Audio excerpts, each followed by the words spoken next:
In this video, I'll guide you through how to reactivate your Glassdoor account. If your account has been deactivated or you're having trouble getting back in, don't worry. I'll walk you step by step through the exact process to contact Glassdoor support so they can review and restore your access. First, open your web browser and go to glassdoor.com. You can type the address directly into the URL bar. Make sure you're on the official Glassdoor website before moving forward, especially if you've reached it through a search engine.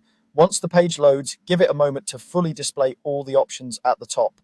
Next, look toward the top right corner of the Glassdoor homepage. You should see a profile icon there. This may look like a small person icon or a circle that would normally hold your profile picture. Click on that profile icon. Even if you're not currently logged in, this is where you'll find options related to your account and support. From the menu that appears after clicking the profile icon, look for the option labeled Help Center and click it. The Help Center is where Glassdoor keeps all of its support resources, FAQs, and contact forms.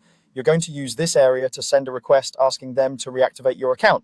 Once you're on the Help Center page, scroll down until you see an option that says Create a Case. This is essentially how you submit a support ticket. Click on Create a Case to open the form you'll be filling out. If you don't see it immediately, keep scrolling. It's usually located a bit lower on the page. Now you'll be guided through a few fields so Glassdoor support can understand your request. First, you'll need to select an introduction. This is usually a short category or description to help route your request to the right team.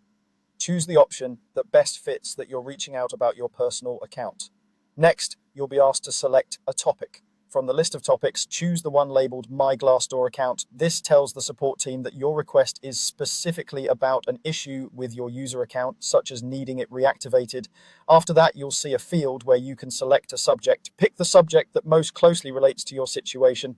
If there's an option that mentions account access, deactivation, or reactivation, that will usually be the best match.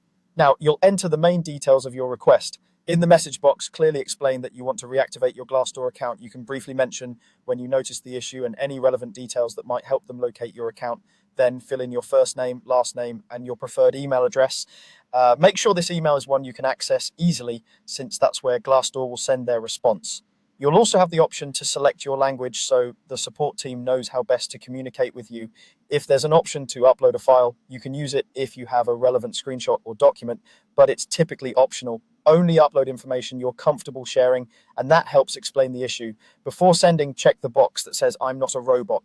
Complete any quick verification that appears so the form can be submitted successfully. Finally, click Send. Your case will be submitted to Glassdoor's support team. Keep an eye on your email inbox, including your spam or junk folder, for their response with next steps on reactivating your account.